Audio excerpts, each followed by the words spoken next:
That's chapter 3. I'm slowly flipping through the pages.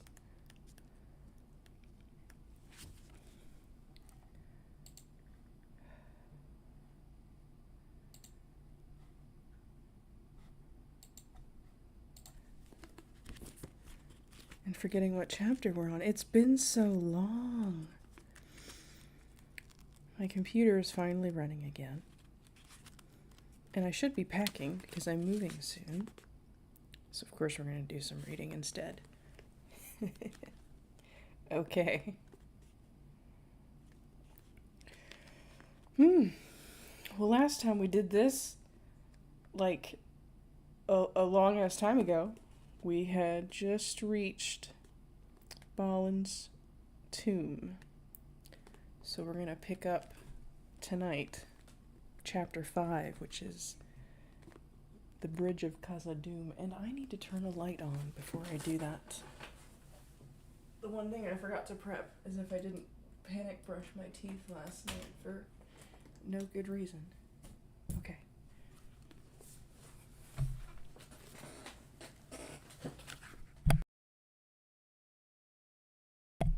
Okay. Hopefully this will be enough light. My light died. Pertinent, relevant, whatever. Anyway, the Company of the Ring, as I kick everything, the Company of the Ring stood silent beside the tomb of Balin. Frodo thought of Bilbo and his long friendship with the dwarf, and of Balin's visit to the Shire long ago. In that dusty chamber in the mountains, it seemed 1,000 years ago, and on the other side of the world. At length they stirred and looked up, and began to search for anything that would give them tidings of Balin's fate, or to show what had become of his folk. There was another, smaller door on the other side of the chamber, under the shaft. By both the doors they could now see that many bones were lying, and among them were broken swords and axe heads, and cloven shields and helms. Some of the swords were crooked, orc scimitars with blackened blades. There were many recesses cut into the rock of the walls, and in them were large iron-bound chests of wood. All had been broken and plundered, but beside the shattered lid of one there lay the remains of a book. It had been slashed and stabbed and partly burned, and it was so stained with black and other dark marks, like old blood, that little of it could be read. Gandalf lifted it carefully, but the leaves crackled and broke as he laid it on the slab. He pored over it for some time without speaking. Frodo and Gimli, standing at his side, could see, as he gingerly turned the leaves, that they were written by many different hands, in runes, both of Moria and of Dale, and here and there in Elvish script. At last Gandalf looked up. "It seems to be a record of the fortunes of Balin's folk," he said. "I guess that it began with their coming to Dimril Dale nigh on 30 years ago. The pages seem to have numbers referring to the years after their arrival. The top page is marked 1-3, so at least 2 are missing from the beginning. Listen to this. We drove out the orcs from the great gate and guard. I think the next word is blurred and burned, probably room. We slew many in the bright, I think, sun in the dale. Floey was killed by an arrow. He slew the great. Then there is a blur, followed by Floey under grass near Miromare. The next line or two I cannot read. Then comes, we have taken the 21st hall of North End to dwell in. There is, I cannot read what. A shaft is mentioned. Then Balin has set up his seat in the chamber of Mazarbul. Sorry, it got broke by the page, and it threw me off. Mazarbul. The Chamber of Records, said Gimli. I guess that is where we now stand. Well, I can read no more for a long way, said Gandalf, except the word gold and Durin's axe, and something helm. Then, Balin is now Lord of Moria. That seems to end a chapter. After some stars, another hand begins, and I can see we found true silver, and later the word well forged, and then something, I have it, mithril. In the last 2 lines, Owen to seek the upper armories of Third Deep, something go westwards, a blur, to Hollin Gate.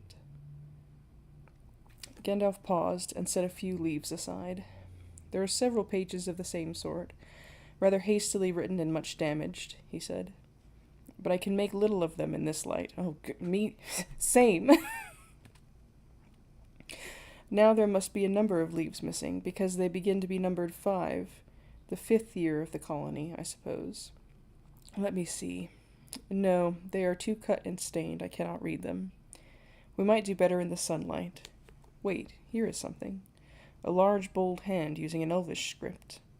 That would be Ori's hand, said Gimli, looking over the wizard's arm. He could write well and speedily, and often use the elvish characters. I fear he had ill tidings to record in a fair hand, said Gandalf.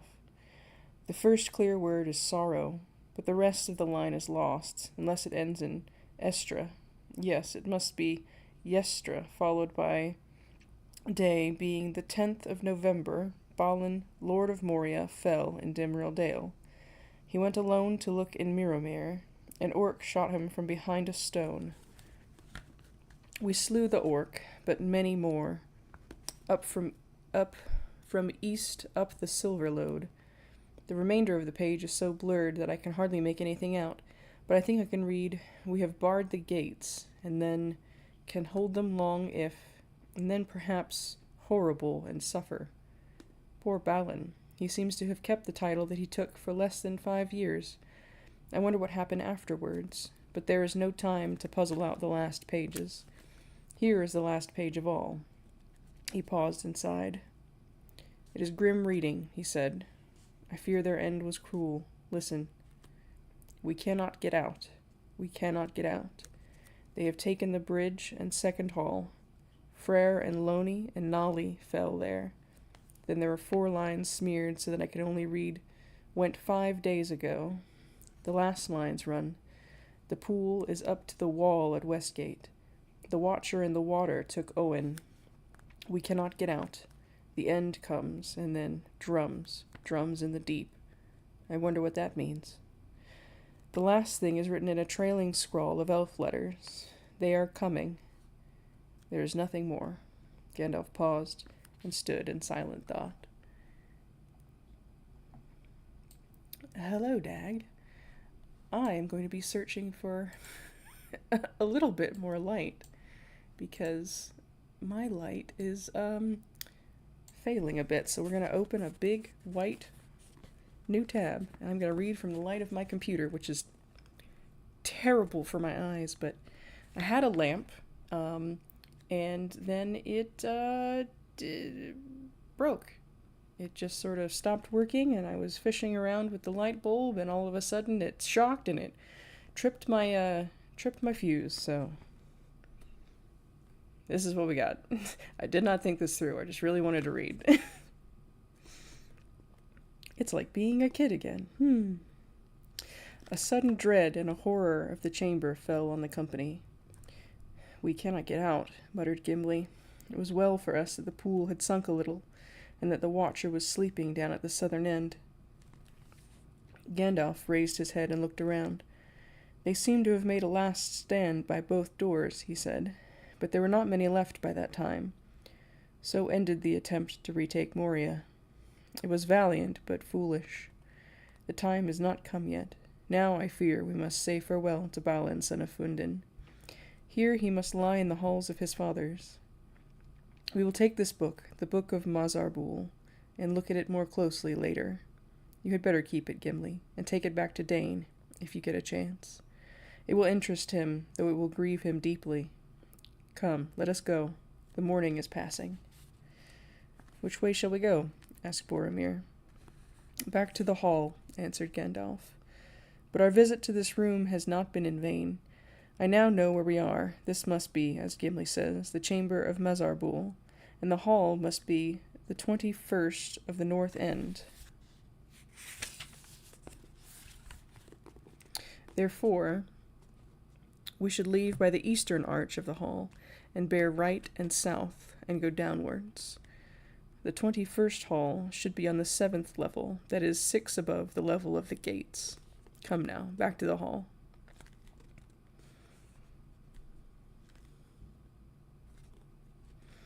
Gandalf had hardly spoken these words when there came a great noise, a rolling boom, that seemed to come from depths far below and to tremble in the stone at their feet.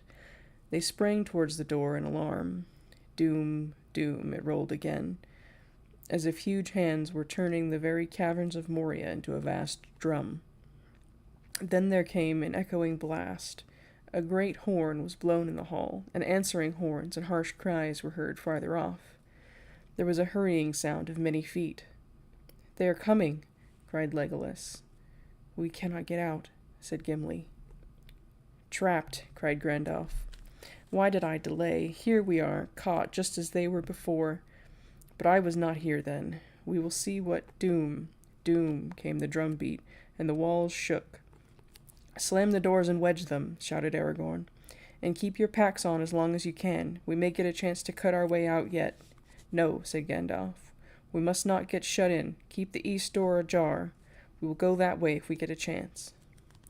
Another harsh horn call and shrill cries rang out. Feet were coming down the corridor. There was a ring and clatter as the company drew their swords. Glamdring shone with a pale light, and Sting glinted at the edges. Boromir set his shoulder against the western door. "Wait a moment. Do not close it yet," said Gandalf. He sprang forward to Boromir's side and drew himself up to his full height. "Who comes hither to disturb the rest of Balin, Lord of Moria?" he cried in a loud voice. There was a rush of hoarse laughter, like the fall of sliding stones into a pit. Amid the clamor, a deep voice was raised in command. Doom, boom, doom, went the drums in the deep. With a quick movement, Gandalf stopped before the narrow opening of the door and thrust forward his staff. There was a dazzling flash that lit the chamber and the passage outside. For an instant the wizard looked out. Arrows whined and whistled down the corridor as he sprang back. "There are orcs, very many of them," he said, "and some are large and evil. Uruks of Mordor. For the moment they are hanging back, but there is something else there, a great cave troll, I think, or more than one. There's no hope of escape that way." "And no hope at all if they come at the other door as well," said Boromir. "There is no sound outside here yet," said Aragorn, who was standing by the eastern door listening. "The passage on this side plunges straight down a stair. It plainly does not lead back towards the hall, but it is no good flying blindly this way with the pursuit just behind. We cannot block the door. Its key is gone and the lock is broken, and it opens inward. We must do something to delay the enemy first. We will make them fear the chamber of Mazarbul," he said grimly, feeling the edge of his sword on Duril. Heavy feet were heard in the corridor. Boromir flung himself against the door and heaved to it. And then he wedged it with broken sword blades and splinters of wood. The company retreated to the other side of the chamber, but they had no chance to fly yet.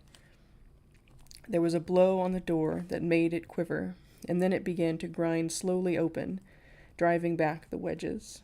A huge arm and shoulder, with a dark skin of greenish scales, was thrust through the widening gap.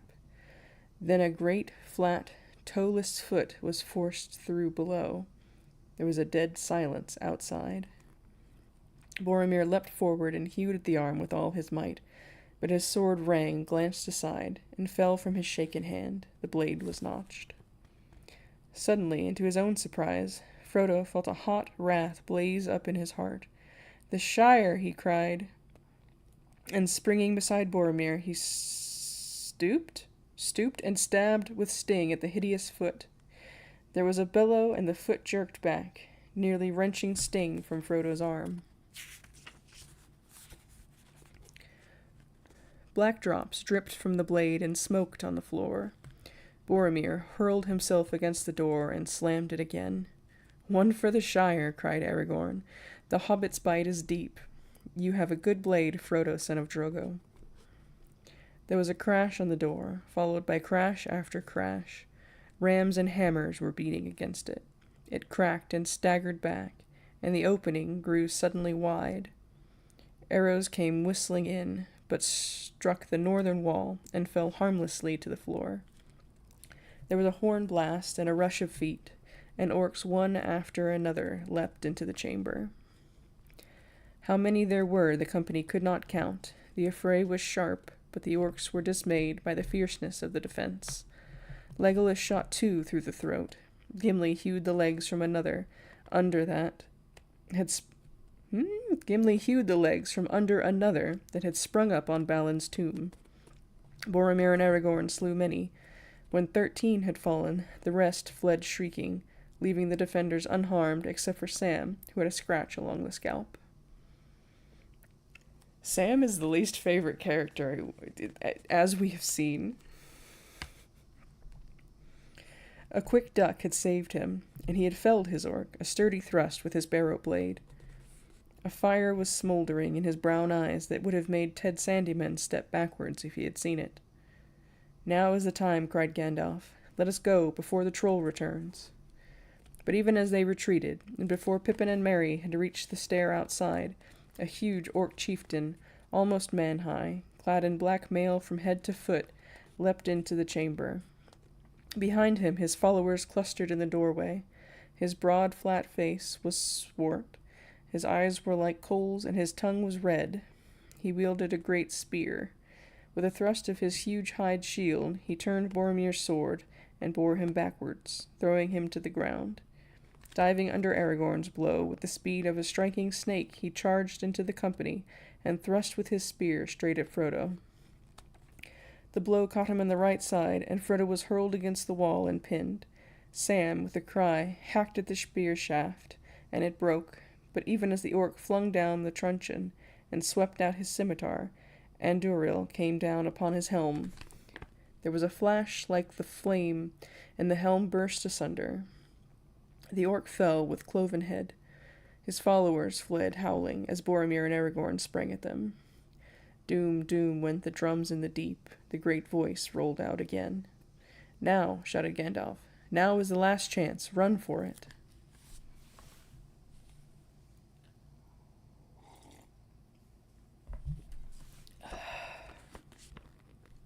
Aragorn picked up Frodo where he lay by the wall and made for the stair, pushing Merry and Pippin in front of him. The others followed, but Gimli had to be dragged away by Legolas. In spite of the peril, he lingered by Balin's tomb with his head bowed. Boromir hauled the eastern door to, grinding upon its hinges. It had great iron rings on either side, but could not be fastened. "I'm all right," gasped Frodo. "I can walk. Put me down."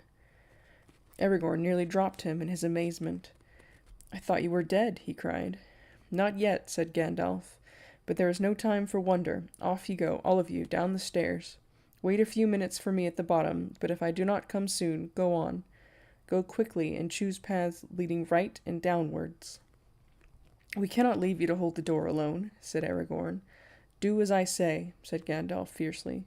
Swords are no more use here. Go." Oh my.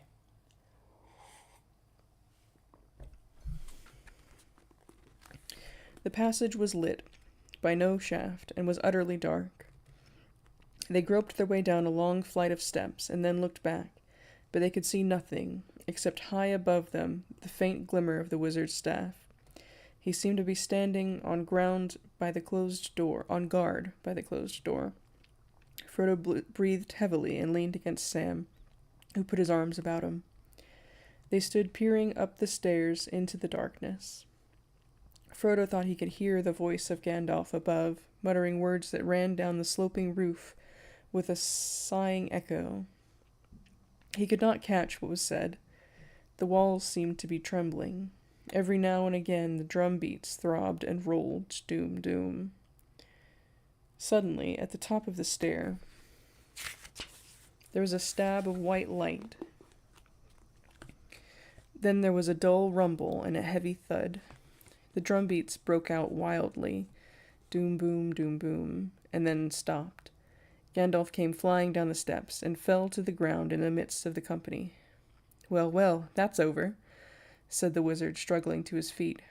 "I have done all that I could, but I have met my match, and have nearly been destroyed. But don't stand here. Go on. You will have to do without light for a while. I am rather shaken. Go on, go on. Where are you, Gimli? Come ahead with me. Keep close behind, all of you. They stumbled after him, wondering what had happened. Doom, doom, went the drum beats again. They now sounded muffled and far away, but they were following. There was no sound of pursuit, neither tramp of feet nor any voice. Gandalf took no turns, right or left, for the passage seemed to be going in the direction that he desired. Every now and again it descended a flight of steps, 50 or more, to a lower level. At the moment that was their chief danger, for in the dark they could not see a descent until they came on it and put their feet out into emptiness. Gandalf felt the ground with his staff like a blind man. At the end of an hour they had gone on a mile, or maybe a little more, and had descended many flights of stairs. There was still no sound of pursuit. Almost they began to hope that they would escape. At the bottom of the 7th flight, Gandalf halted. "It's getting hot," he gasped. "We ought to be down at least to the level of the gates now. Soon I think we should look for a left-hand turn to take us east. I hope it is not far. I am very weary. I must rest here a moment, even if all the orcs ever spawned are after us." Gimli took his arm and helped him down to his seat on the step. "What happened away up there at the door?" he asked. "Did you meet the beater of the drums?" "I do not know," answered Gandalf, "but I found myself suddenly faced by something that I have not met before. I could think of nothing to do but to try to put a shutting spell on the door. I know many, but to do things of that kind rightly requires time, and even then the door can be broken by strength. As I stood there, I could hear orc voices on the other side. At any moment I thought they would burst it open. I could not hear what was said. They seemed to be talking in their own language. All I caught was gash, that is fire. Then something came into the chamber. I felt it through the door, and the orcs themselves were afraid and fell silent. It laid hold of the iron ring, and then it perceived me and my spell. What it was I cannot guess, but I have never felt such a challenge. The counterspell was terrible. It nearly broke me. For an instant the door left my control and began to open. I had to speak a word of command. That proved too great a strain. The door burst into pieces. Something dark as a cloud was blocking out all the light inside, and I was thrown backwards down the stair. All the wall gave way, and the roof of the chamber as well, I think. I am afraid Balin is buried deep, and maybe something else is buried there too. I cannot say. But at least the passage behind us was completely blocked. I've never felt so spent, but it is passing. And now, what about you, Frodo? There was not time to say so, but you have never been more delighted in my life than when you... I have never been more delighted in my life than when you spoke. I feared that it was a brave but dead hobbit that Aragorn was carrying. What about me? Said Frodo. I am alive, and whole, I think. I am bruised and in pain, but it is not too bad. Well, said Aragorn, I can only say that hobbits are made of stuff so tough that I have never met the like of it. Had I known, I would have spoken softer in the inn at Bree. That spear thrust would have skewered a wild boar. Well, it did not skewer me, I am glad to say, said Frodo, though I feel as if I have been caught between a hammer and an anvil. He said no more. He found breathing painful. You take after Bilbo, said Gandalf. There is more about you that meets the eye, as I said of him long ago. Frodo wondered if the remark meant more than it said. Ooh, the sun is going down here.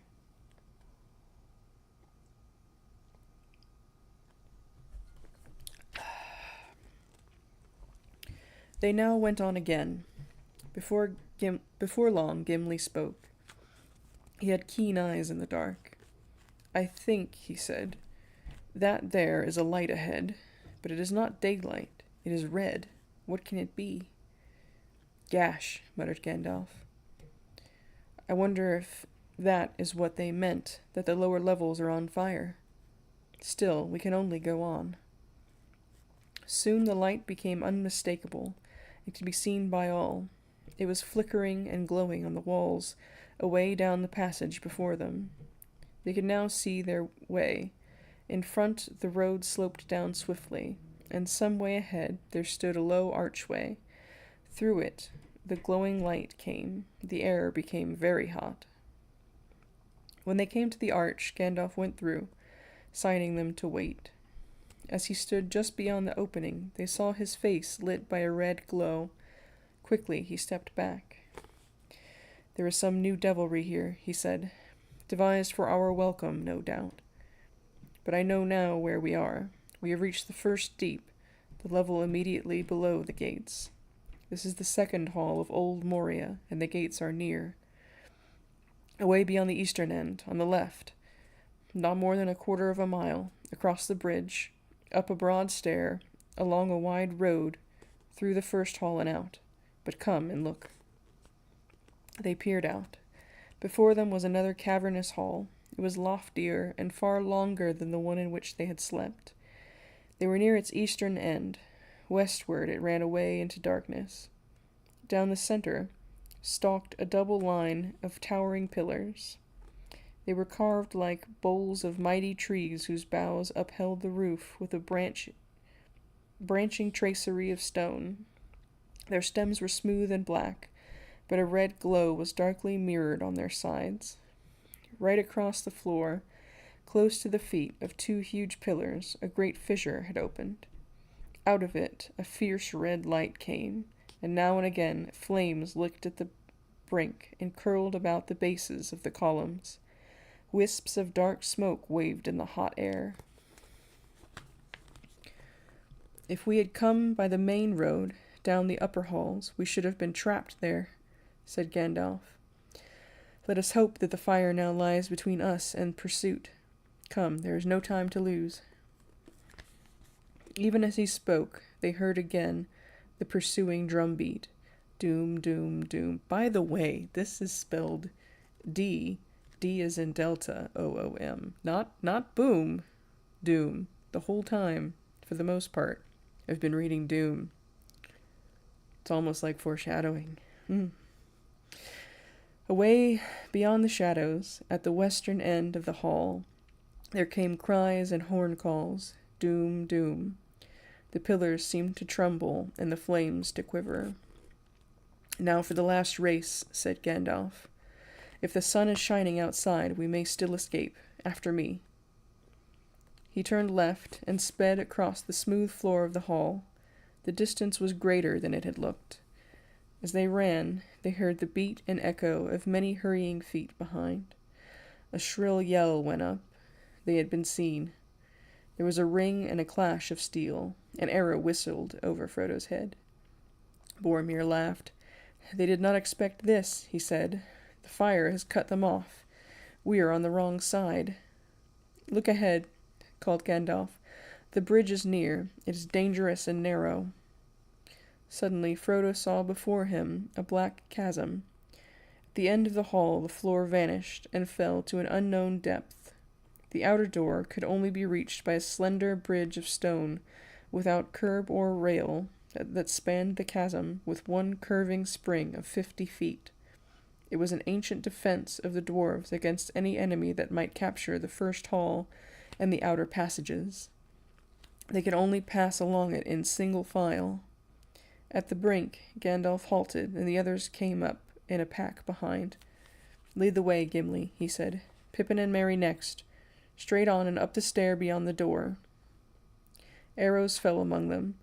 One struck Frodo and sprang back. Another pierced Gandalf's hat and stuck there like a black feather. Frodo looked behind. Beyond the fire he saw swarming black figures. There seemed to be hundreds of orcs. They brandished spears and scimitars which shone red as blood in the firelight. Doom, doom, rolled the drum beats, growing louder and louder. Doom, doom. Legolas turned and set an arrow to the string, though it was a long shot for his small bow. He drew, but his hand fell, and the arrow slipped to the ground. He gave a cry of dismay and fear. 2 great trolls appeared. They bore great slabs of stone and flung them down to serve as gangways over the fire. But it was not the trolls that had filled the elf with terror. The ranks of orcs had opened, and they had crowded away as if they themselves were afraid. Something was coming up behind them. What it was could not be seen. It was like a great shadow, in the middle of which was a dark form, of man shape, maybe, yet greater, and a power and terror seemed to be in it and to go before it. It came to the edge of the fire, and the light faded, as if a cloud had been bent over it. Then with a rush it leapt across the fissure. The flames roared up to greet it, and wreathed about it, and a black smoke whirled in the air. Its streaming mane kindled and blazed behind it. In its right hand was a blade like a stabbing tongue of fire, and in its left it held a whip of many thongs. "Aye, aye," wailed Legolas. A Balrog has come." Gimli stared with wide eyes. "Durin's bane," he cried, and letting his axe fall, he covered his face. "A Balrog," muttered Gandalf. "Now I understand." He faltered and leaned heavily on his staff. "What an evil fortune, and I am already weary." AKA out of spell slots.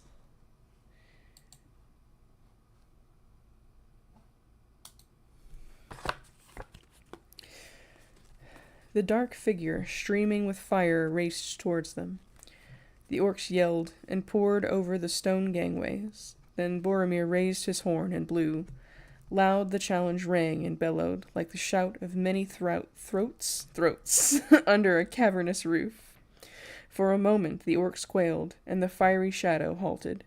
Then the echoes died as suddenly as a flame blown out by a dark wind, and the enemy advanced again. "Over the bridge," cried Gandalf, recalling his strength. "Fly. This is a foe beyond any of you. I must hold the narrow way. Fly." Aragorn and Boromir did not heed the command, but still held their ground, side by side, behind Gandalf at the far edge of the bridge. The others halted, just within the doorway at the hall's end, and turned, unable to leave their leader to face the enemy alone. The Balrog reached the bridge. Gandalf stood in the middle of the span, leaning the staff in his left hand, but in his other hand Glamdring gleamed, cold and white. His enemy halted again, facing him, and the shadow about it reached out like 2 vast wings. It raised the whip, and the thongs whined and cracked. Fire came from its nostrils, but Gandalf stood firm. "You cannot pass," he said. The orcs stood still, and a dead silence fell. "I am a servant of the secret fire, wielder of the flame of Anor. You cannot pass. The dark fire will not avail you, flame of Udun. Go back to the shadow. You cannot pass." I have chills.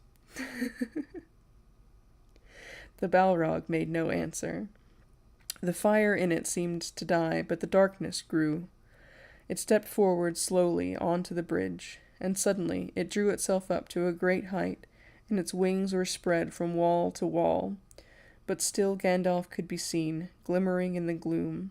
He seemed small, and altogether alone, grey and bent, like a wizened tree before the onset of a storm. From out of the shadow a red sword leapt flaming. Glamdring glittered white in answer. There was a ringing clash and a stab of white fire. The Balrog fell back, and its sword flew up in molten fragments. The wizard swayed on the bridge, stepped back a pace, and then stood still. "You cannot pass," he said. With a bound the Balrog leapt full upon the bridge. Its whip whirled and hissed. "He cannot stand alone," cried Aragorn suddenly, and ran back along the bridge. "Elendil," he shouted. "I am with you, Gandalf." "Gondor," cried Boromir, and leapt after him. At that moment Gandalf lifted his staff and cried aloud. And crying aloud, he smote the bridge before him. The staff broke asunder and fell from his hand. A blinding sheet of white flame sprang up. The bridge cracked. Right at the Balrog's feet it broke, and the stone upon which it stood crashed into the gulf, while the rest remained, poised, quivering, like a tongue of rock thrust up into emptiness. With a terrible cry, the Balrog fell forward, and its shadow plunged down and vanished. But even as it fell, it swung its whip, and the thongs lashed and curled about the wizard's knees, dragging him to the brink. He staggered and fell, grasped vainly at the stone, and slid into the abyss. "Fly, you fools," he cried, and was gone.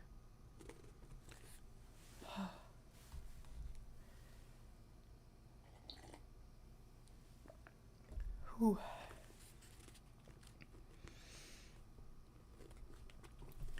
Oh, man.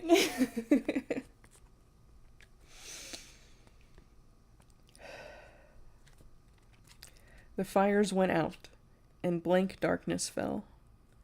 The company stood rooted with horror, staring into the pit. Even as Aragorn and Boromir came flying back, the rest of the bridge cracked and fell. With a cry, Aragorn roused them. "Come, I will lead you now," he called. "We must obey his last command. Follow me." They stumbled wildly up the great stairs beyond the door, Aragorn leading, Boromir at the rear. At the top there was a wide echoing passage. Along this they fled. Frodo heard Sam at his side weeping, and then he found that he himself was weeping as he ran. Doom, doom, doom, the drums rolled behind, mournful now and slow. Doom. They ran on. The light grew before them. Great shafts pierced the roof. They ran swifter. They passed into a hall, bright with daylight from its high windows in the east. They fled across it. Through its huge broken doors they passed, and suddenly before them the great gates opened, an arch of blazing light. And there was a guard of orcs crouching in the shadows behind the great door-posts towering on either side, but the gates were shattered and cast down. Aragorn smote to the ground the captain that stood in his path, and the rest fled in terror of his wrath. The company swept past them, and took no heed of them. Out of the gates they ran, and sprang down the huge age-worn steps, the threshold of Moria. Thus, at last, they came beyond hope, under the sky, and felt the wind on their faces. They did not halt until they were out of bowshot from the walls. Dimrill Dale lay about them. The shadow of the misty mountains lay upon it, but eastwards there was a golden light on the land. It was but 1 hour after noon. The sun was shining. The clouds were white and high. They looked back. Dark yawned the archway of the gates under the mountain shadow. Faint and far beneath the earth rolled the slow drum beats. Doom. A thin black smoke trailed out. Nothing else was to be seen. The dale all around was empty. Doom. Grief at last wholly overcame them, and they wept long, some standing and silent, some cast upon the ground. Doom, doom. The drum beats faded.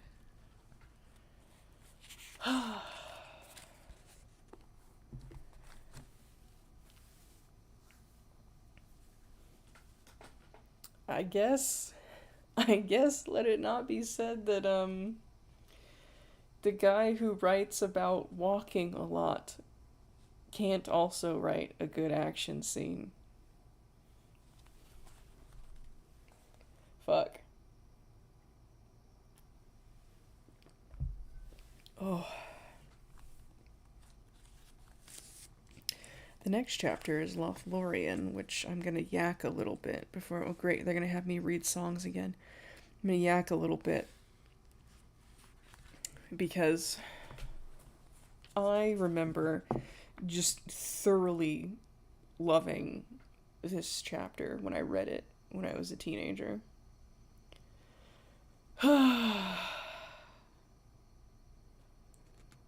But I'm still reeling from that one, so to go from that to Lothlorien is like, Okay.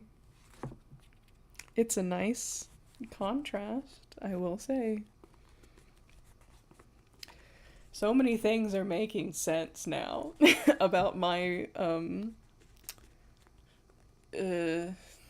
I guess, thematic preferences and appreciation of contrasts. Yeah. Okay, let's... Yeah. Chapter 6. Lothlorien. Alas, I fear we cannot stay here longer, said Aragorn. He looked towards the mountains and held up his sword. Farewell, Gandalf, he cried. Did I not say to you if we pass the doors of Moria, beware? Alas, that I spoke true. What hope have we without you? He turned to the company. We must do without hope, he said. At least we may yet be avenged.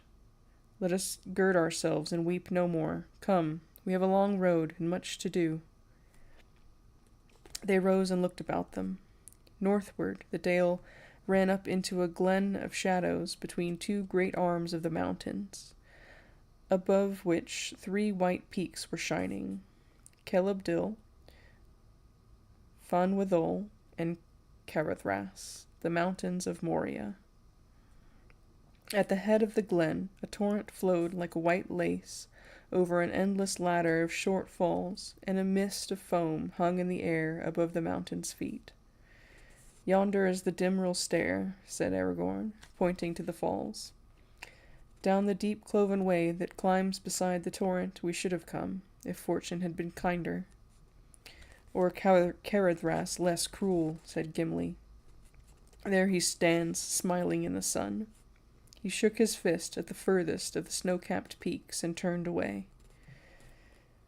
To the east, the outflung arm of the mountains marched to a sudden end, and the far lands could be descried beyond them, wide and vague. To the south, the misty mountains receded endlessly as far as sight could reach, less than a mile away, and a little below them, for they still stood high upon the west side of the dale, there lay a mere. It was long and oval, shaped like a great spearhead thrust deep into the northern glen, but its southern end was beyond the shadows under the sunlit sky. Yet its waters were dark, a deep blue like clear evening sky seen from a lamp-lit room. Its face was still and unruffled. About it lay a smooth sward, shelving down on all sides to its bare, unbroken rim. Shelving? Huh? There lies the Mirromere, deep Celed Zarum, said Gimli sadly. I remember that he said, May you have joy of the sight, but we cannot linger there. Now long shall I journey ere I have joy again. It is I that must hasten away, and he that must remain. The company now went down the road from the gates. It was rough and broken, fading into a winding track between heather and whin that thrust amid the crackling stones. But still it could be seen that once long ago a great paved way had wound upwards from the lowlands of the dwarf kingdom. In places there were ruined works of stone beside the path, and mounds of green topped with slender birches or fir trees sighing in the wind. An eastward bend led them hard by the sward of Mirromere. What's a sward? What's a sward, Precious? I actually am gonna look this one up because it's kind of killing me. Sward? Sward? The noun is derived from Middle English sword, skin. But what mean? Earth which grass has grown into the upper layer of. What? The upper layer of the ground. John, what is sward? Okay, sword, whatever that is. Where were we?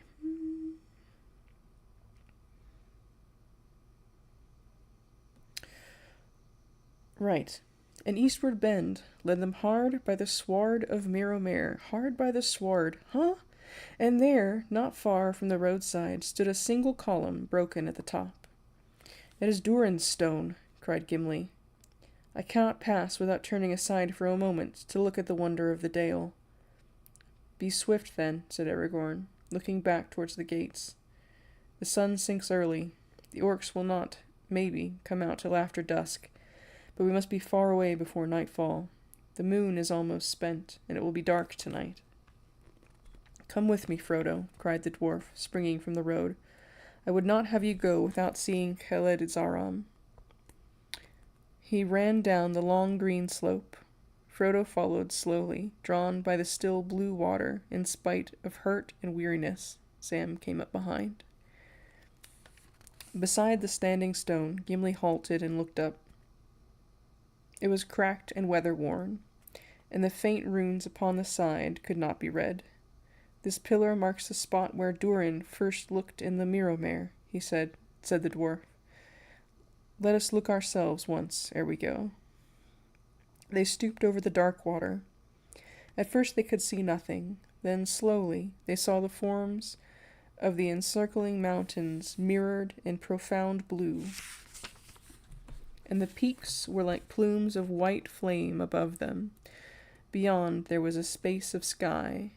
There, like jewels sunk in the deep, shone glittering stars, though sunlight was in the sky above.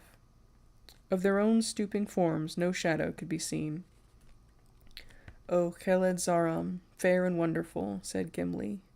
"There lies the crown of Durin till he wakes. Farewell." He bowed and turned away, and hastened back up the greensward to the road again.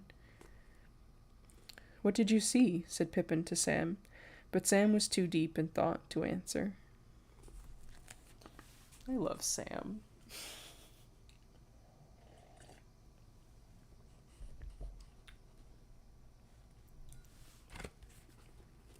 Why, thank you, Hawk, and welcome. Good night. The road now turned south and went quickly downwards, running out from between the arms of the dale. Some way below the mere they came up a deep well of water, clear as crystal, from which a freshet? Really? What are these words? What are F-R-E-S-H-E-T, a freshet, fell over a stone lip and ran glistening and gurgling down a steep, rocky channel. So I'm assuming a small waterfall. Anyway, a freshet. "Here is the spring from which the Silverlode rises," said Gimli. "Do not drink of it. It is icy cold." That sounds delicious. "Soon it becomes a swift river, and it gathers water from many other mountain streams," said Aragorn. "Our road leads beside it for many miles, for I shall take you by the road that Gandalf chose. And first I hope to come to the woods where the Silverlode flows into the great river, out yonder." They looked as he pointed, and before them they could see the stream leaping down to the trough of the valley, and then running on and away into the lower lands until it was lost in a golden haze. "There lie the woods of Lothlorien," said Legolas. "That is the fairest of all the dwellings of my people. There are no trees like the trees of that land, for in the autumn their leaves fall not, but turn to gold. Not till the spring comes, and the new green opens, do they fall, and then the boughs are laden with yellow flowers, and the floor of the wood is golden, and golden is the roof, and its pillars are of silver, for the bark of the trees is smooth and grey. So still our songs in Mirkwood say. My heart would be glad if I were beneath the eaves of that wood, and it were springtime."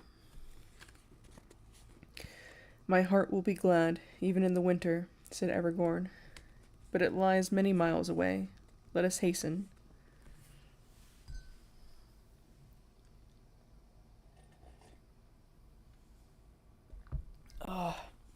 I don't know when you got here, Hawk, but we are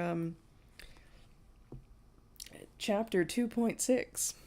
You just missed the Bridge of Khazad-dûm. Doom, doom, doom. For some time, Frodo and Sam managed to keep up with the others, but Aragorn was leading them at a great pace, and after a while they lagged behind. They had eaten nothing since the early morning. Sam's cut was burning like fire, and his head felt light. In spite of the shining sun, the wind seemed chill after the warm darkness of Moria. He shivered. Frodo felt every step more painful, and he gasped for breath. At last Legolas turned, and seeing them now far behind, he spoke to Aragorn. The others halted, and Aragorn ran back, calling to Boromir to come with him. "I'm sorry, Frodo," he cried, full of concern. "So much has happened this day, and we have much need of haste, that I have forgotten that you were hurt. And Sam, too. You should have spoken. We have done nothing to ease you as we ought, though all the orcs of Moria were after us. Come now. A little further on there is a place where we can rest for a while. There I will do what I can for you. Come, Boromir, we will carry them." Soon afterwards they came upon another stream that ran down from the west, and joined its bubbling water with the hurrying Silverlode. Together they plunged over a fall of green-hued stone, and foamed down into a dell. About it stood fir trees, short and bent, and its sides were steep and clothed with hart's-tongue and shrubs of whortleberry. At the bottom there was a level space through which the stream flowed noisily over shining pebbles. Here they rested. It was now nearly 3 hours after noon, and they had come only a few miles from the gates. Already the sun was westering. While Gimli and the 2 younger hobbits kindled a fire of brush and fir-wood and drew water, Aragorn tended to Sam and Frodo. Sam's wound was not deep, but it looked ugly, and Aragorn's face was grave as he examined it. After a moment he looked up with relief. "Good luck, Sam," he said. "Many have received worse than this in payment for the slaying of their first orc."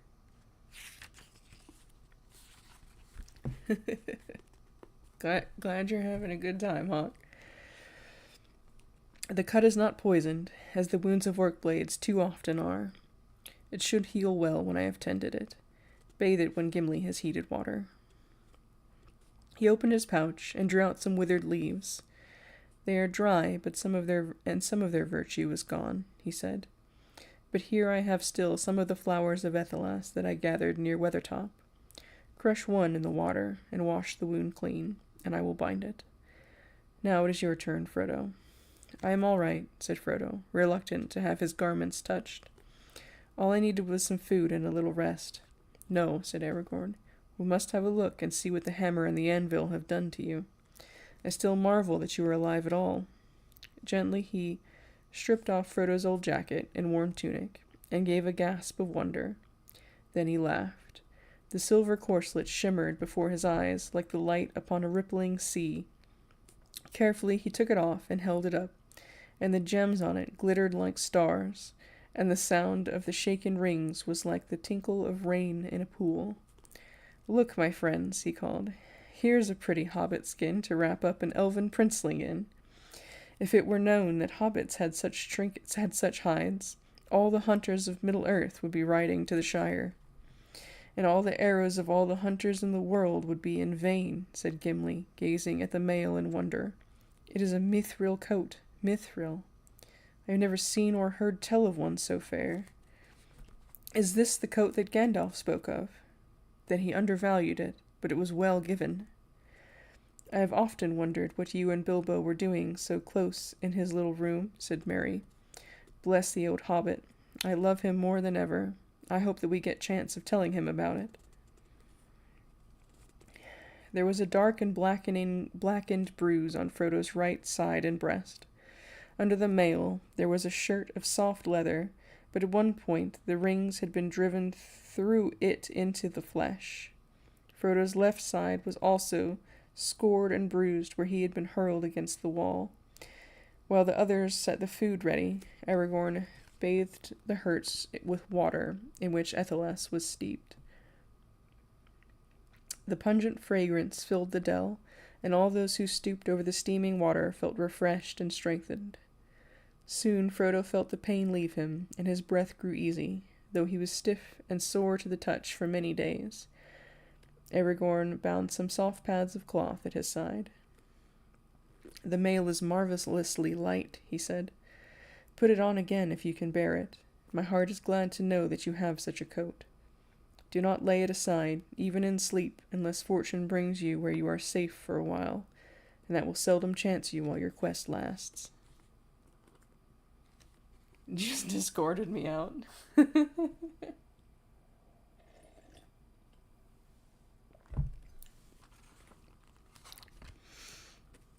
When they had eaten, the company got ready to go on. They put out the fire and hid all traces of it. Then, climbing out of the dell, they took to the road again. They had not gone far before the sun sank behind the westward heights, and great shadows crept down the mountain sides. Dusk veiled their feet, and mist rose in the hollows. Away in the east, the evening light lay pale upon the dim lands of distant plain and wood. Sam and Frodo, now feeling eased and greatly refreshed, were able to go at a fair pace, and with only one brief halt, Aragorn led the company on for nearly 3 more hours. It was dark. Deep night had fallen. There were many clear stars, but the fast waning moon would not be seen till late. Gimli and Frodo were at the rear, walking softly and not speaking, listening for any sound upon the road behind. At length Gimli broke the silence. "Not a sound but the wind," he said. "There are no goblins near, or my ears are made of wood. It's to be hoped the orcs will be content with driving us from Moria, and maybe that was all their purpose, and they had nothing else to do with us, with the ring, though orcs will often pursue foes for many leagues into the plain, if they have a fallen captain to avenge." Frodo did not answer. He looked at Sting, and the blade was dull, yet he had heard something, or thought he had. As soon as the shadows had fallen about them, and the road behind was dim, he had heard again the quick patter of feet. Even now he heard it. He turned swiftly. There were 2 tiny gleams of light behind, or for a moment he thought he saw them, but at once they slipped aside and vanished. "What is it?" said the dwarf. "I don't know," answered Frodo. "I thought I heard feet, and I thought I saw a light, like eyes. I have thought so often since we entered Moria." Gimli halted and stooped to the ground. "I hear nothing but the light speech of plant and stone," he said. "Come, let us hurry. The others are out of sight."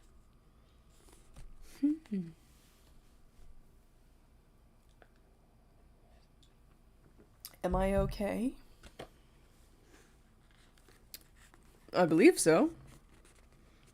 Is my audio okay? Testing?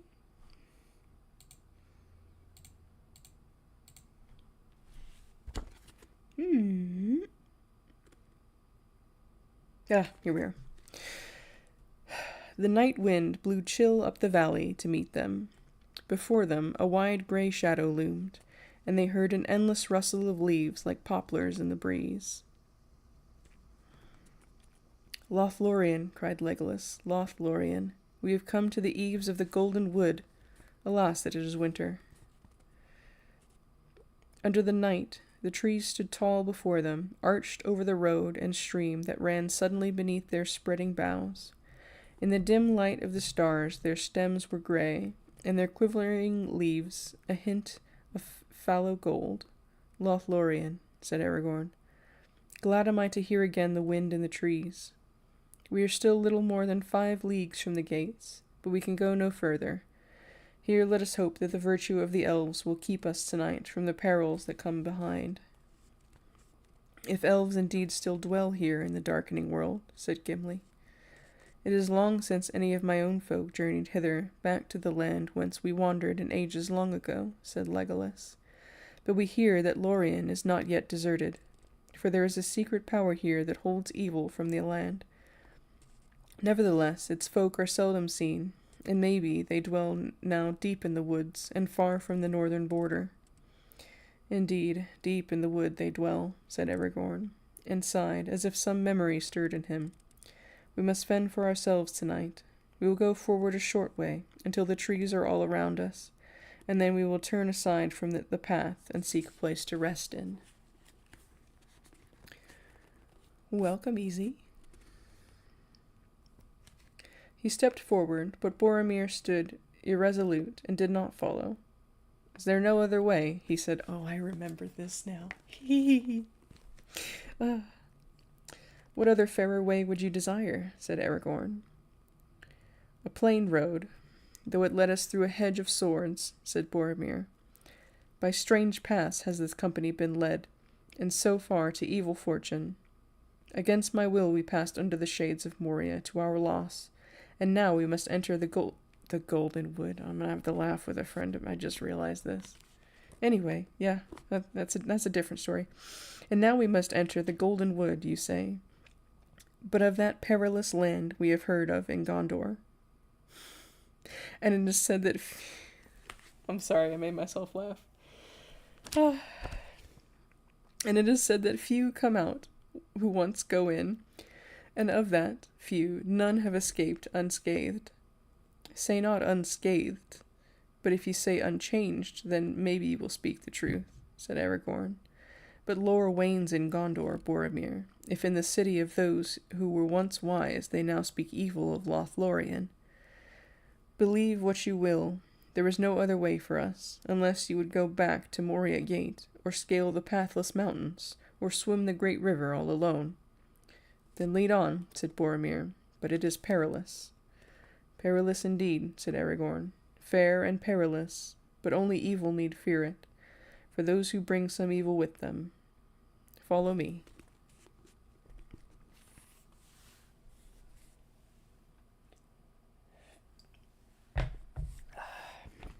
They had gone little more than a mile into the forest when they came upon another stream, flowing down swiftly from the tree-clad slopes that climbed back westward towards the mountains. They heard it splashing over a fall away among the shadows to their right. Its dark, hurrying waters ran across the path before them and joined the Silverlode in a swirl of dim pools among the roots of trees. Here is Nimrodel, said Legolas. Of this stream the Sylvan elves made many songs long ago, and still we sing them in the north, remembering the rainbow on its falls, and the golden flowers that floated in its stream.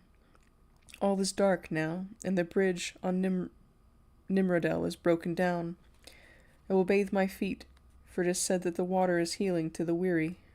He went forward and climbed down the deep cloven bank and stepped into the stream. Follow me, he cried. The water is not deep. Let us wade across. On the further bank we can rest, and the sound of the falling water may bring us sleep and forgetfulness of grief. One by one they climbed down and followed Legolas. For a moment Frodo stood near the brink and let the water flow over his tired feet. It was cold, but its touch was clean, and as he went on, it mounted to his knees. He felt that the stain of travel and all weariness was washed from his limbs. When the company had crossed, they sat and rested, and ate a little food, and Legolas told them tales of Lothlorien that the elves of Mirkwood still kept in their hearts, of sunlight and starlight upon the meadows by the great river before the world was grey. At length a silence fell, and they heard the music of the waterfall running sweetly in the shadows. Almost Frodo fancied that he could hear a voice singing, mingled with the sound of the water. "Do you hear the voice of Nimrodel?" asked Legolas. "I will sing you a song of the maiden Nimrodel, who bore the same name as the stream beside which she lived long ago. It is a fair song, in our woodland tongue, but this is how it runs in the western speech, as some in Rivendell now sing it." In a soft voice, hardly to be heard amid the rustle of the leaves above them, he began. "An elven maid there was of old, a shining star by day, Her mantle white was hemmed with gold, her shoes of silver gray. A star was bound upon her brows, a light was on her hair, as sun upon the golden boughs in Lorien the fair. Her hair was long, her limbs were white, and fair she was and free, and in the wind she went as light as leaf of linden tree. Beside the falls of Nimrodel, by water clear and cool, her voice as falling silver fell into the shining pool. Where now she wanders none can tell, in sunlight or in shade, for lost of yore was Nimrodel, and in the mountains strayed. The elven ship, in haven grey, beneath the mountain lee, awaited her for many a day beside the roaring sea. A wind, by night, in northern lands, arose, and loud it cried, and drove the ship from elven strands, across the streaming tide. When dawn came dim, the light was lost, the mountains sinking grey, beyond the heaving waves that tossed their plumes of blinding spray. Amroth held the fading shore, now low beyond the swell, and cursed the faithless ship that bore him far from Nimrodel. Of old he was an elven king, a lord of tree and glen, when golden were the boughs in spring in fair Lothlorien. From helm to sea they saw him leap, as arrow from the string, and dive into the water deep, as mew upon the wing. The wind was in his flowing hair, the foam about him shone. Afar they saw him, strong and fair, go riding like a swan. But from the west has come no word, and on the hither shore no tidings elven folk have heard of Amroth evermore. The voice of Legolas faltered, and the song ceased. I cannot sing any more, he said. That is but a part, for I have forgotten much. It is long and sad, for it tells how sorrow came upon Lothlorien, Lorien of the Blossom, when the dwarves awakened evil in the mountains. But the dwarves did not make the evil, said Gimli. I said not so, yet evil came, answered Legolas sadly. Then many of the elves of Nimrodel's kindred left their dwellings and departed, and she was lost far in the south, in the passes of the White Mountains, and she came not to the ship where Amroth her lover waited for her. But in the spring, when the wind is in the new leaves, the echo of her voice may still be heard by the falls that bear her name. And when the wind is in the south, the voice of Amroth comes up from the sea, for Nimrodel flows into the Silverlode, that the elves call Celebrant, and Celebrant into Anduin the Great, and Anduin flows into the bay of Belfalis, where the elves of Lorien set sail. But neither Nimrodel nor Amroth ever came back. It is told that she had a house built in the branches of a tree that grew near the falls, for that was the custom of the elves of Lorien, to dwell in the trees, and maybe it is so still. Therefore they were called the Galadrim, the tree people. Deep in their forests the trees are very great. The people of the woods did not delve in the ground like dwarves, nor build strong places of stone before the shadow came. And even in these latter days, dwelling in the trees might be thought safer than sitting on the ground, said Gimli. He looked across the stream to the road that led back to Dimrildale, and then up to the roof of dark boughs above. That's a very interesting comment from a dwarf, I think, actually. Character progression? Your words bring good counsel, Gimli, said Aragorn. We cannot build a house, but tonight we will do as the Galadrim, and seek refuge in the treetops, if we can. We have sat here beside the road already longer than was wise. I'm almost out of water.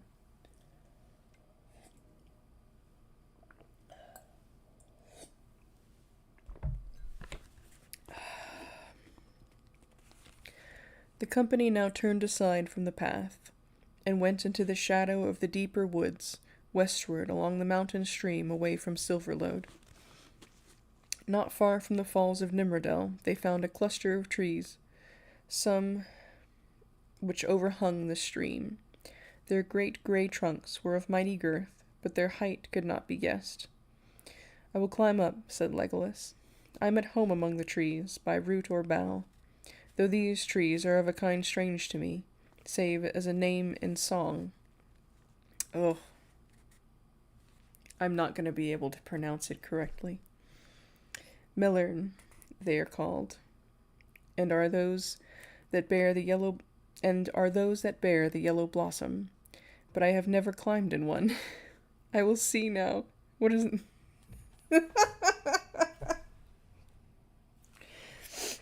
Okay, I will see now what is their shape and way of growth. Whatever.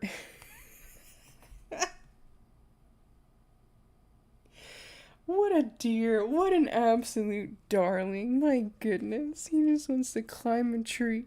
I've never climbed this type of tree before.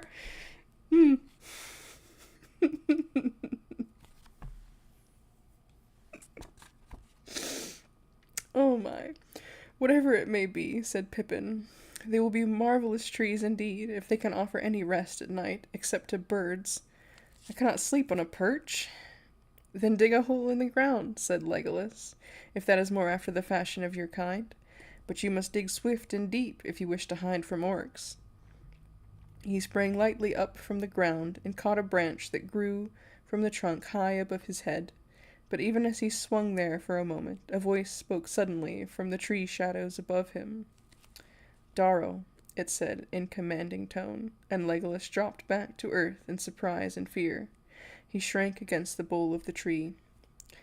"Stand still," he whispered to the others. "Do not move or speak." There was a sound of soft laughter above their heads, and then another clear voice spoke in an elven tongue.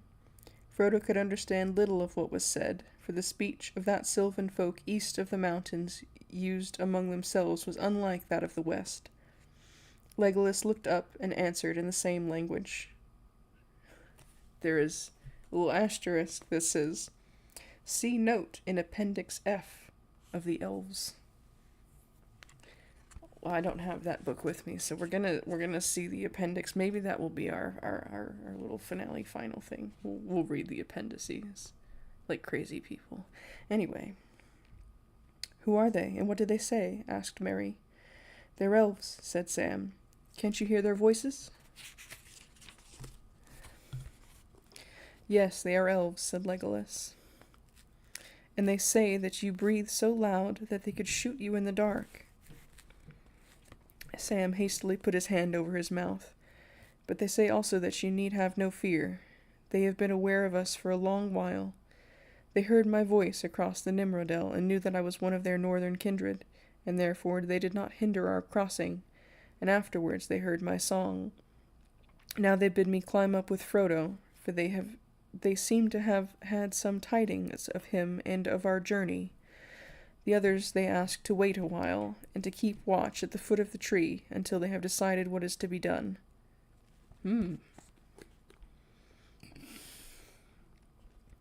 Out of the shadows a ladder was let down. It was made of rope, silver gray, and glimmering in the dark. And though it looked slender, it proved strong enough to bear many men. Legolas ran lightly up, and Frodo followed slowly. Behind came Sam, trying not to breathe loudly. The branches of the Malorn tree grew out nearly straight from the trunk, and then swept upward, but near the top the main stem divided into a crown of many boughs, and among these they found that there had been built a wooden platform, or flet, as such things were called in those days. The elves called it a talon. It was reached by a round hole in the center, through which the ladder passed. Then Frodo came at last up to the flet. He found Legolas seated with 3 other elves. They were clad in shadowy gray, and could not be seen among the tree stems unless they moved suddenly. They stood up, and one of them uncovered a small lamp that gave out a slender silver beam. He held it up, looking at Frodo's face and Sam's. Then he shut off the light again, and spoke words of welcome in his elven tongue. Frodo spoke haltingly in return. "Welcome," the elf said again, in the common language, speaking slowly. We seldom use any tongue but our own, for we dwell now in the heart of the forest, and do not willingly have dealings with any other folk. Even our own kindred in the north are sundered from us. But there are some of us still who go abroad for the gathering of news and the watching of our enemies, and they speak the languages of other lands. I am one. Haldir is my name. My brothers, Rumil and Orofin, speak little of your tongue. But we have heard rumors of your coming, for the messengers of Elrond passed Lorien on their way home up the Dimral Stair.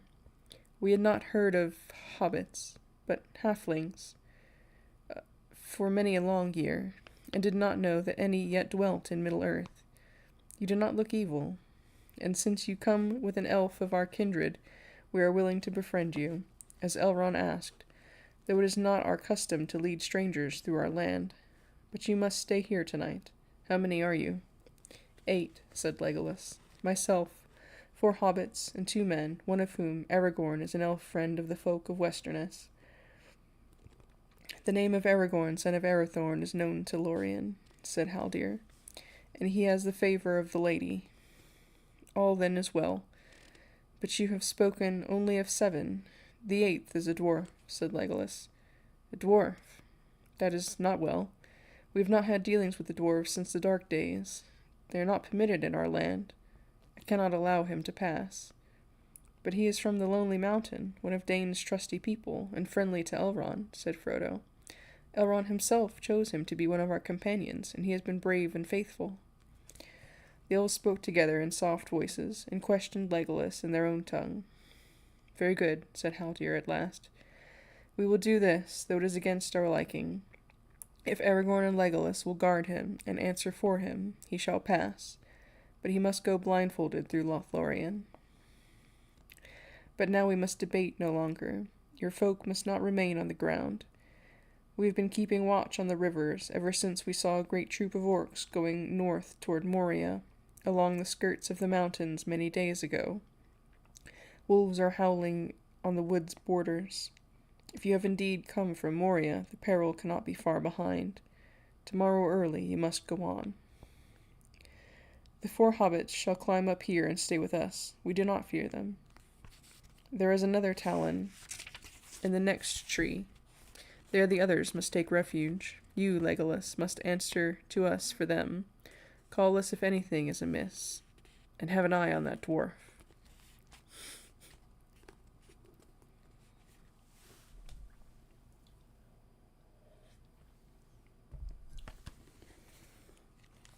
Legolas at once went down the ladder to take Haldir's message, and soon afterwards Merry and Pippin clambered up to the high flet. They were out of breath and seemed rather scared. There, said Merry, panting, we have lugged up your blankets as well as our own. Strider has hidden all the rest of our baggage in a deep drift of leaves. You had no need of your burdens, said Haldir. It is cold in the treetops in winter, though the wind tonight is in the south, but we have food and drink to give you that will drive away the night chill. We have skins and cloaks to spare.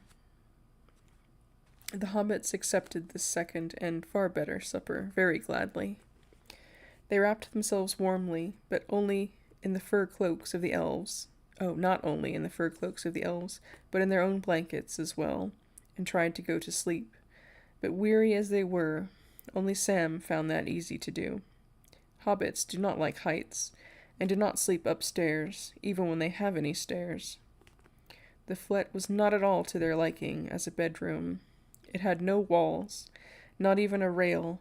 Only on one side there was a light plated screen, which could be moved and fixed in different places according to the wind. Pippin went on talking for a while. I hope if I do go to sleep in this bed loft that I shan't roll off, he said. Once I do get to sleep, said Sam, I shall go on sleeping, whether I roll off or no. And the less said, the sooner I'll drop off, if you take my meaning.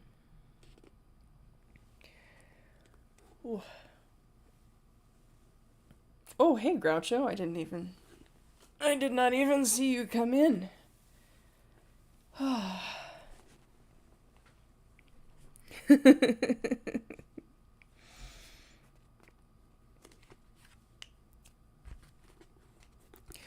Frodo lay for some time awake and looked up at the stars glinting through the pale roof of quivering leaves.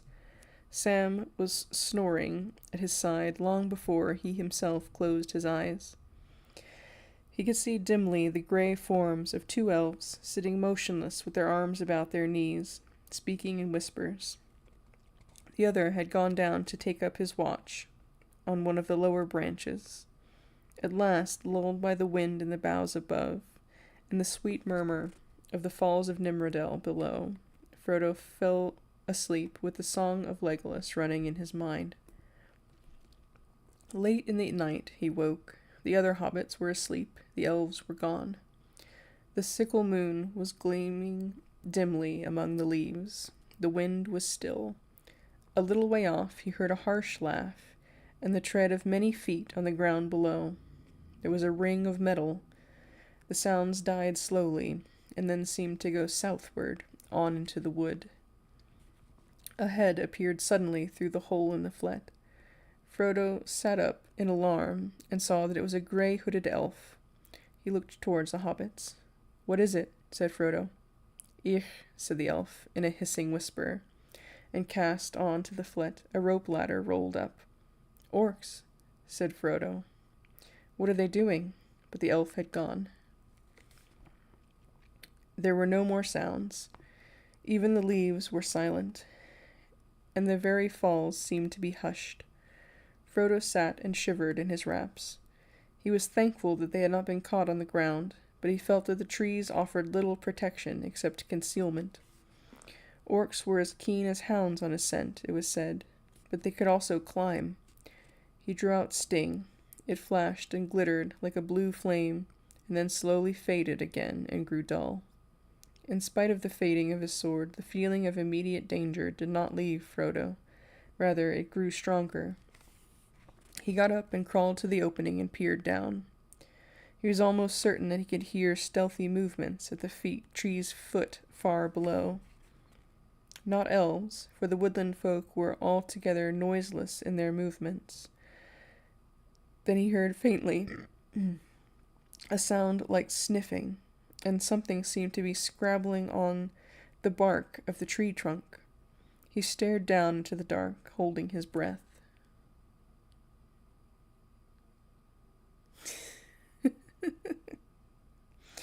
Something was now climbing slowly, and its breath came like a soft hissing through closed teeth. Then, coming up close to the stem, Frodo saw two pale eyes. They stopped and gazed upward, unwinking. Suddenly they turned away, and a shadowy figure slipped round the trunk of the tree and vanished. Immediately afterwards, Haldir came climbing swiftly up through the branches. "There was something in this tree that I have never seen before," he said. "It was not an orc. It fled as soon as I touched the tree stem. It seems to be wary and to have some skill in trees, or I might have thought it was one of you hobbits." "Haw." "I did not shoot, for I dared not arouse any cries. We cannot risk battle.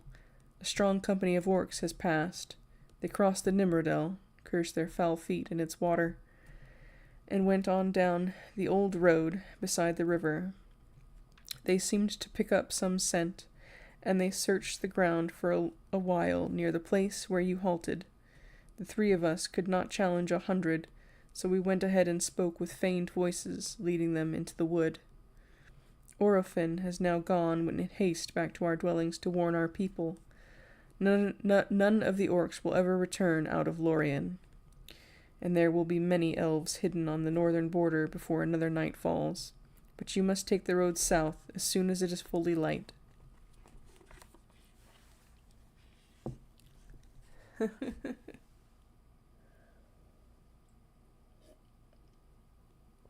The ceiling fan's about to come down.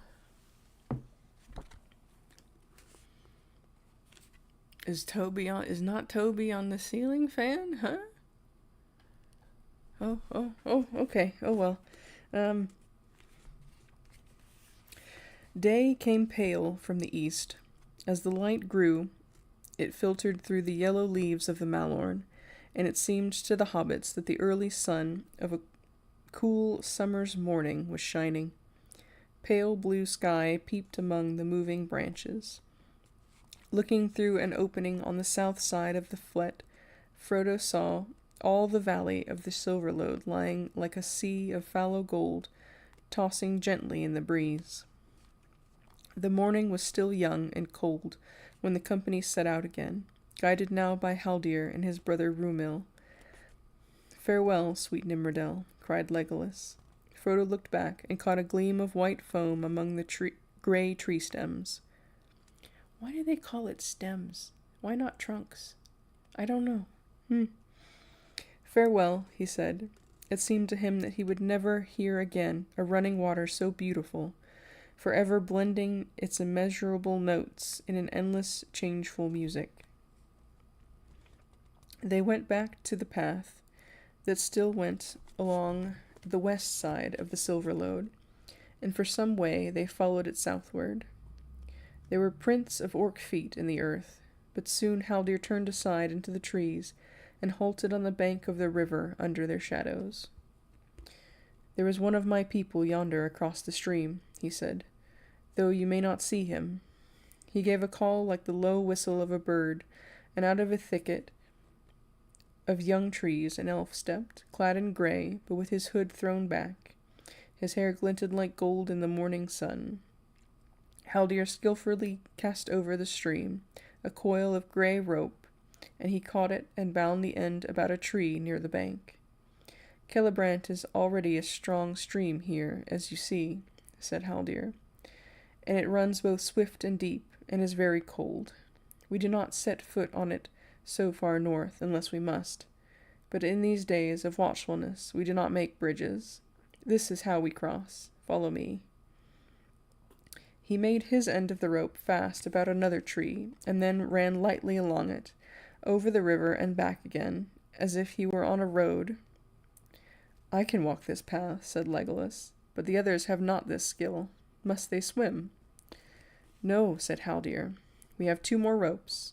We will fasten them above the other, one shoulder high, and another half high, and holding these the strangers should be able to cross with care." When this slender bridge had been made, the company paused.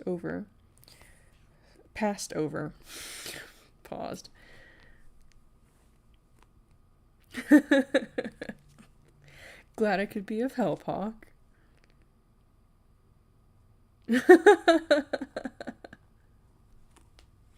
My goodness. Alright. When this slender bridge had been made, the company passed over, some cautiously and slowly, others more easily. Of the hobbits, Pippin proved the best, for he was sure-footed, and he walked over quickly, holding only with one hand, but he kept his eyes on the bank ahead and did not look down. Sam shuffled along, clutching hard and looking down into the pale, eddying water as if it was a chasm in the mountains. He breathed with relief when he was safely across.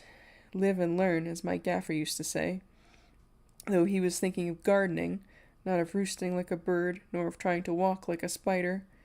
Not even my Uncle Andy ever did a trick like that. When at length all the company was gathered on the east bank of the Silverlode, the elves untied the ropes and coiled 2 of them. Rumil, who had remained on the other side, drew back the last one, sliding it on his shoulder, and with a wave of his hand he went away, back to Nimrodel to keep watch. "Now, friends," said Haldir, "you have entered the Nath of Lorien, or the Gore, as you would say, for it is the land that lies like a spearhead between the arms of Silverlode and it's getting late. Anduin the Great. We allow no strangers to spy out the secrets of the Nath. Few indeed are permitted even to set foot there. As was agreed, I shall here blindfold the eyes of Gimli the dwarf. The others may walk free for a while until we come nearer to our dwellings, down in Egladil, in the angle between the waters." This was not at all to the liking of Gimli. "The agreement was made without my consent," he said. "I will not walk blindfolded like a beggar or a prisoner." and I am no spy. My folk have never had dealings with any of the servants of the enemy. Neither have we done harm to the elves. I am no more likely to betray you than Legolas or any other of my company." "I do not doubt you," said Haldir, "yet this is our law. I am not the master of the law, and cannot set it aside. I have done much in letting you set foot over Celebrimbor." Gimli was obstinate. He planted his feet firmly apart, and laid his hand upon the haft of his axe. "I will go forward free," he said, "or I will go back and seek my own land, where I am known to be a true of word, though I perish alone in the wilderness." "You cannot go back," said Haldir sternly. "Now you have come thus far, you must be brought before the Lord and the Lady. They shall judge you, to hold you or give you leave, as they will. You cannot cross the rivers again, and behind you there are now secret sentinels that you cannot pass. You would be slain before you saw them." Gimli drew his axe from his belt. Haldir and his companion bent their bows. "A plague on dwarves and their stiff necks," said Legolas. "Come," said Aragorn. "If I am still to lead this company, you must do as I bid. It is hard upon the dwarf to be thus singled out. We will all be blindfolded, even Legolas. That will be best. That will make the journey slow and dull." Gimli laughed suddenly. "A merry troop of fools we shall look. Will Haldir lead us all in a string, like many blind beggars with one dog? But I will be content if only Legolas here shares my blindness." "I am an elf and a kinsman here," said Legolas, becoming angry in his turn. "Now let us cry, 'A plague on the stiff necks of elves,'" said Aragorn. "But the company shall all fare alike. Come, bind our eyes, Haldir." "I shall claim full amends for every fall and stubbed toe if you do not lead us well," said Gimli, as they bound a cloth about his eyes. "You will have no claim," said Haldir. "I shall lead you well, and the paths are smooth and straight." "Alas for the folly of these days," said Legolas. "Here all are enemies of the one enemy, and yet I must walk blinded, while the sun is merry in the woodland under the leaves of gold." "Folly it may seem," said Haldir. "Indeed, in nothing is the power of the Dark Lord more clearly shown than in the estrangement that divides all those who still oppose him. Yet so little faith and trust do we find now in the world beyond Lothlorien, unless maybe in Rivendell, that we dare not, by our own trust, endanger our land. We live now upon an island amid many perils, and our hands are more often upon the bowstring than upon the harp." Oh, shit, I'm out of water. "The rivers long defended us, but they are a sure guard no more, for the shadow has crept northward all about us. Some speak of departing, yet for that it already seems too late. The mountains to the west are growing evil. To the east the lands are a waste, and full of Sauron's creatures, and it is rumored that we cannot now safely pass southward through Rohan, and the mouths of the great river are watched by the enemy.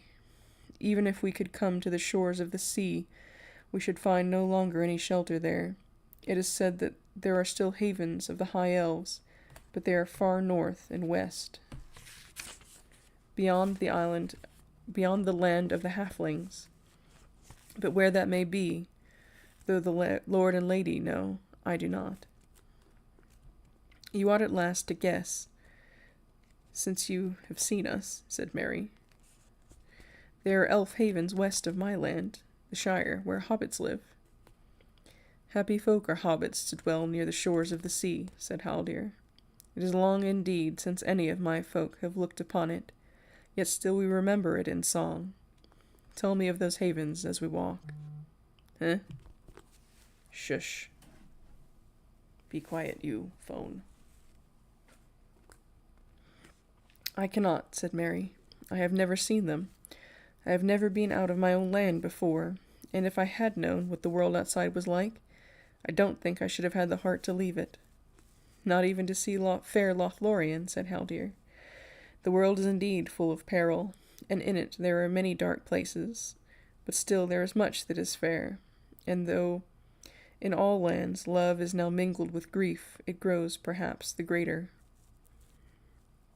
Some there are amongst us who sing that the shadow will draw back, and peace shall come again. Yet I do not believe that the world about us will ever again be as it was of old, or the light of the sun as it was aforetime. For the elves, I fear, it will prove at best a truce, in which they may pass to the sea unhindered, and leave the Middle-earth forever. Alas for Lothlorien that I love. It would be a poor life in a land where no malorn grew, but if there are malorn trees beyond the great sea, none have reported it. As they spoke thus, the company filed slowly along the paths in the wood, led by Haldir, while the other elf walked behind. They felt the ground beneath their feet smooth and soft, and after a while they walked more freely, without fear of hurt or fall. Being deprived of sight, Frodo found his hearing and other senses sharpened. He could smell the trees and the trodden grass. He could hear many different notes in the rustle of the leaves overhead, and the river murmuring away on his right, and the thin, clear voices of birds in the sky. He felt the sun upon his face and hands when they passed through an open glade.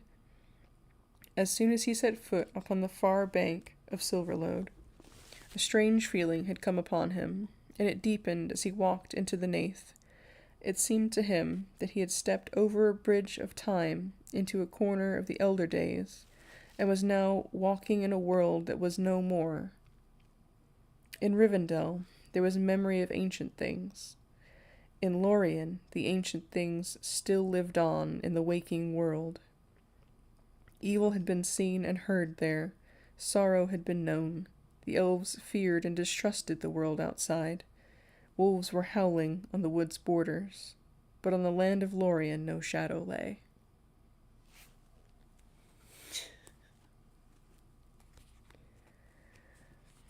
Oh boy. Only got a couple more pages.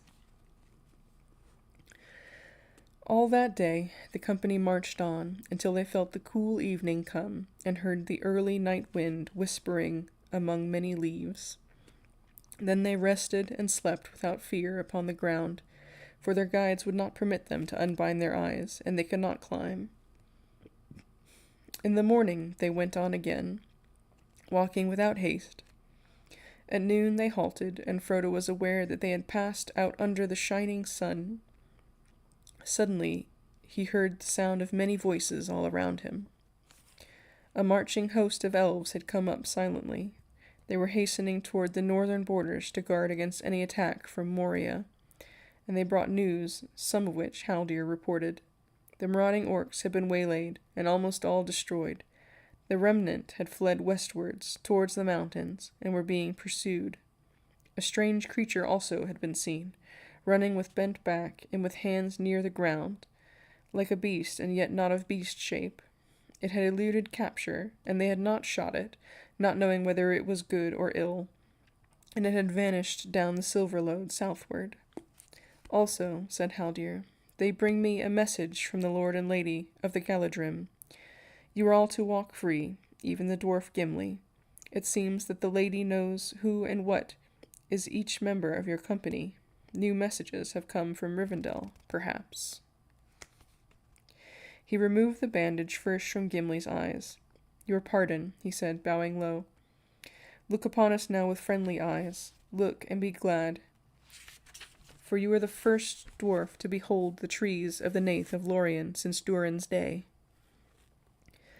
When his eyes were uncovered, Frodo looked up and caught his breath. They were standing in an open space. To the left stood a great mound, covered with a sward of grass as green as springtime in the elder days. Not that Frodo would know what that looks like, but maybe in song, who knows. Upon it, as a double crown, grew 2 circles of trees, the outer bark of snowy white, and were leafless, but beautiful in their shapely nakedness. Okay. The inner were malorn trees of great height, still arrayed in pale Yum, yum. Still arrayed in pale gold, high amid the branches of a towering tree that stood in the center of all there gleamed a white flint. At the feet of the trees, and all about the green hillsides, the grass was studded with small golden flowers shaped like stars. Among them, nodding on slender stalks, were other flowers, white and palest green. They glimmered as a mist amid the rich hue of the grass. Over all the sky was blue, and the sun of the afternoon glowed upon the hill and cast long green shadows beneath the trees. "Behold, you are come to Caern Amroth," said Haldir, "for this is the heart of the ancient realm, as it was long ago, and here is the mound of Amroth, where in happier days his high house was built. Here ever bloom the winter flowers and the unfading grass, the yellow Elanor and the pale Nifredil. Here we will stay a while, and come to the city of the Galadrim at dusk."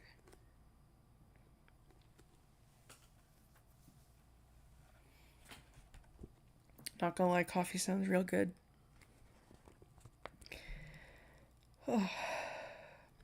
The others cast themselves down upon the fragrant grass, but Frodo stood a while, still lost in the wonder. It seemed to him that he had stepped through a high window that looked on a vanished world. A light was upon it, for which his language had no name.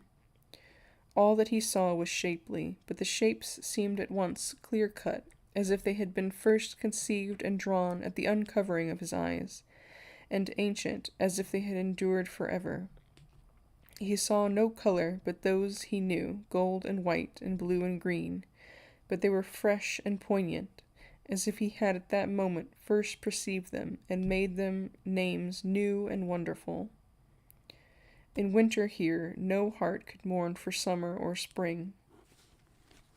No blemish or sickness or deformity could be seen in anything that grew upon the earth. On the land of Lorien there was no stain.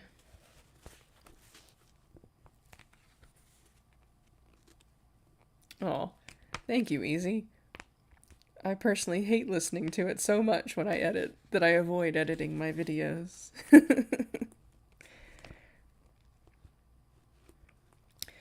He turned and saw that Sam was now standing beside him, looking round with a puzzled expression and rubbing his eyes as if he was not sure that he was awake.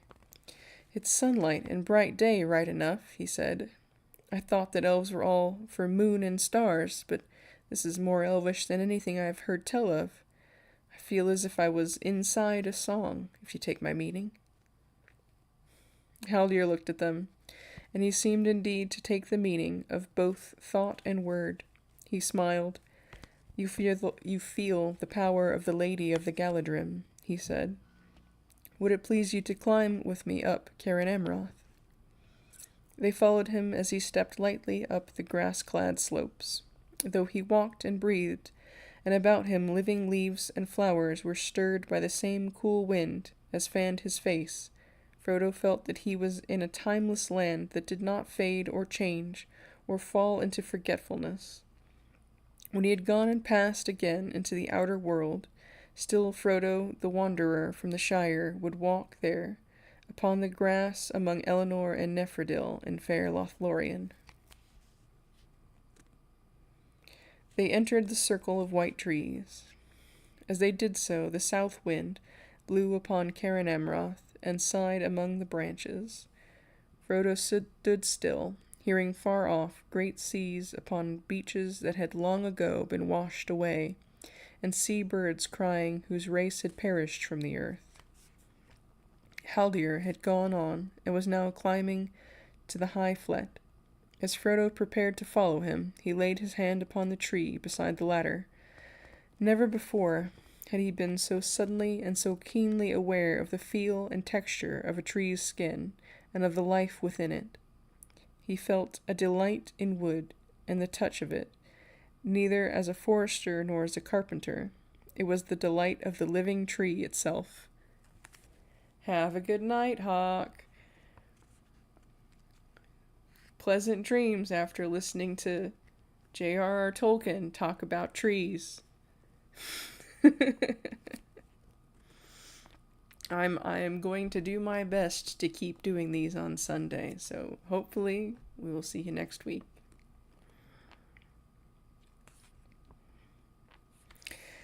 As he stepped out at last upon the lofty platform, Haldir took his hand and turned him towards the south. "Look this way first," he said. Frodo looked and saw, still at some distance, a hill of many mighty trees, or a city of green towers. Which it was, he could not tell. Out of it, it seemed to him that the power and light came that held all the land in sway. He longed suddenly to fly like a bird, to rest in the green city. Then he looked eastward, and saw all the land of Lorien running down the pale gleam of Anduin, and the great river. He lifted his eyes across the river, and all the light went out, and he was back again in the world he knew. Beyond the river, the land appeared flat and empty, formless and vague, until far away it rose again like a well. Like a well? It rose again like a well, dark and drear. Like a well? A well? Anyway, the sun that lay on Lothlorien had no power to enlighten the shadow of that distant height. "There lies the vastness of southern Mirkwood," said Haldir. "It is clad in a forest of dark fir, where the trees strive one against another, and their branches rot and wither. In the midst upon a stony height stands Dol Guldur, where long the hidden enemy had his dwelling. We fear that now it is inhabited again, and with power sevenfold. A black cloud lies often over it of late. In this high place ye may see the two powers that are opposed one to another, and ever they strive now in thought. But whereas the light perceives the very heart of the darkness, its own secret has not been discovered, not yet." He turned and climbed swiftly down, and they followed him. At the hill's foot, Frodo found Aragorn, standing still and silent as a tree, but in his hand was a small golden bloom of Elenor, and a light was in his eyes. He was wrapped in some fair memory, and as Frodo looked at him, he knew that he beheld things as they once had been in the same place, for the grim years were removed from the face of Aragorn, and he seemed clothed in white, a young lord, tall and fair, and he spoke words in the Elvish tongue to one whom Frodo could not see. I have to speak a little Elvish here, sorry guys. "Arwen, Vanimelda, Namarie," he said. And then he drew a breath, and returning out of his thought, he looked at Frodo and smiled.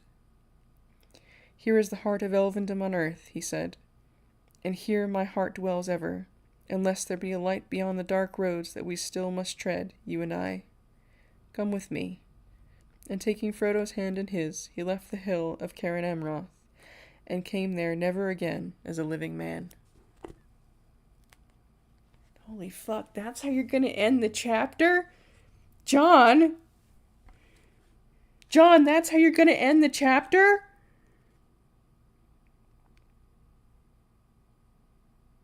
What the shit, John?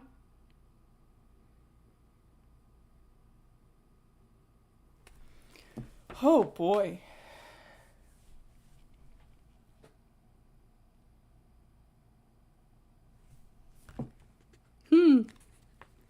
How many more chapters we got? Not many. We got 7. We got 8. We got 9. We got 10. And then we got the end. And then we're on page 457, and we're going to go to 527. The next 4 chapters are all quite short. So I guess we'll see. Yeah, you're killing me, John. I guess we'll see when I get to it how much we'll read in one night. I don't know. Those were 2 really good chapters, though. Those were 2 dense chapters. My goodness. And we haven't even like, we're in Lothlorien, but we haven't even, like, gone to the place where the people are. I don't know how to describe it other than that. But yeah, setting up a lot of very interesting things, having some very interesting light and dark contrasts going on, and like some weird timey-wimey eldritch shenanigans. Lothlorien's very interesting that way. And also having some racial tension here. Yeah. We got a little bit of character development, a little bit of world not yet development. We'll see how that goes later. A lot of good quotes in these 2 chapters. Yep. Damn. John's really ending it with that.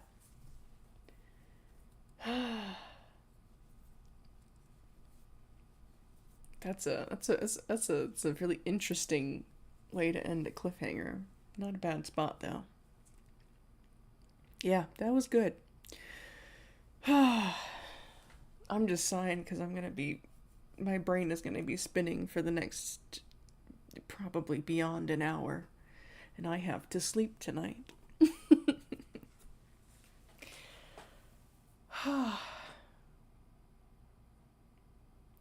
Wish I had more intelligent things to say on the themes and stuff that were brought up in these 2 chapters, but they're ones that I think are best sat with for a while. So we'll probably bring it back when it becomes more relevant later. But for now, thanks for joining me, y'all. Good luck with that ceiling fan, Hawk. It's a pleasure to have you. Hopefully we'll see you again next week for... What is the next chapter we're going to be doing? We're in Lothlorien now. The Mirror of Galadriel. I am going to have some fun dreams. Yep. Good night, everybody.